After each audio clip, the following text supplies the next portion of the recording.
كابتن حسام حسن طلع امبارح في المؤتمر يقول لك احنا العرب، واحنا مش عارف ايه والحكاية، واحنا عندنا 7 بطولات. واحنا هنفضل لحد امتى عايشين على حس ال7 بطولات دول؟ انا عايز افهم بس. انا خايف في مرة هنفضل نقول 7 بطولات 7 بطولات لحد ما هيجي منتخب جيبوتي ولا بتسوانا نلاقيهم 8 واحنا زي ما احنا 7. احنا شاطرين قوي في الغيظ، احنا شاطرين قوي. صلاح محسن طالع يعمل لك علامة ال7 للصحفيين، انما نلعب ونجتهد ونهاجم زي بيت خلق الله مفيش الكلام ده. انا متأكد وواثق ان دي امكانيات لعيبتنا. احنا تمام، احنا منتخب دفاعي ما عنديش مشكلة، بس احنا منتخب دفاعي وما بنهاجمش. احنا عندنا مشكلة ان احنا لما بنمسك الكرة ما بنعرفش احنا هنعمل فيها ايه، وخسرنا وادائنا استغفر الله العظيم يقرف الكلب الاجرب. تمام، وطالعين نقول اصل احنا عندنا تاريخ واحنا 7 بطولات افريقية واحنا اكتر منتخب واخد بطولات. طب لحد امتى؟ السنغال هي داخل راحت النهائي ممكن تبقى 2، عندها بطولتين، وانت 7 زي ما انت. انا مش عارف بجد احنا هنفضل لحد امتى عايشين على الماضي؟ خلاص ده ماضي وخلص وراح لحاله. اللعيبة اللي كانت عاملة ال7 بطولات من ضمنهم 3 اخر الحقبة اللي فاتت اللي هي 2006 و2008 و2010 مفيش حد فيهم بيلعب دلوقتي. هنرجعهم تاني عشان ياخدوا بطولة جديدة؟ طيب احنا خرجنا وهنلعب على التالت والرابع، ما عنديش مشكلة. هنعمل ايه في اللي جاي؟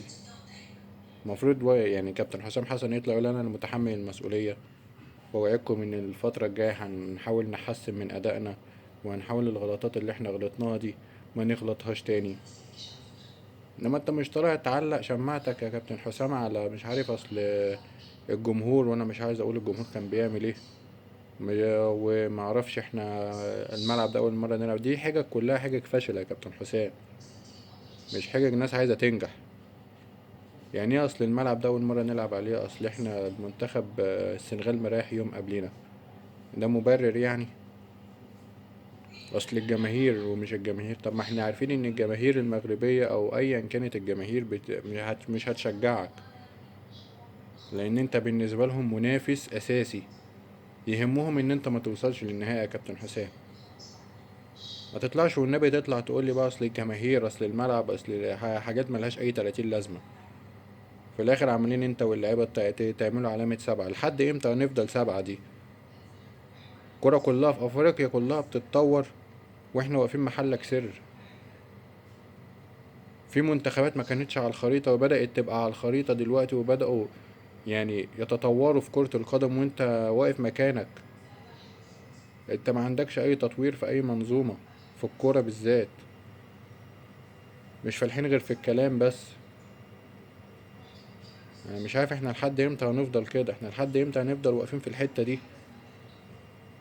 سيبك من ماتش امبارح، ماتش امبارح اقسم بالله انا بتفرج على الماتش وحاسس ان في حاجة هتحصل، في حاجة هتعكنن عليا. احنا بتمنى ان احنا نكسب، وعملت فيديوهات ان احنا يا رب نكسب وان شاء الله هنركز وان شاء الله هنبقى رجالة. بس بصيت في الماتش ما فيش اي ردة فعل. ردة الفعل اللي انت عملتها في الدقيقة 94. طب ما هاجمتش ليه من الاول؟ ليه احنا لازم نتزنق عشان خاطر نبدأ نفوق؟ وللأسف فوقنا متأخر.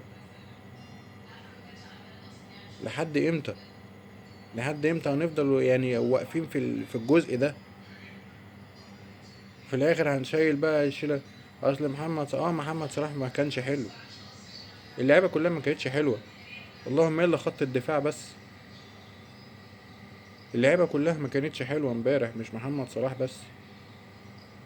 بتمنى من ربنا ان احنا نراجع نفسنا لله، مش لحد، نراجع نفسنا لله، نتقي الله. امبارح 120 مليون نايمين متنكدين، واللعيبة ولا همها.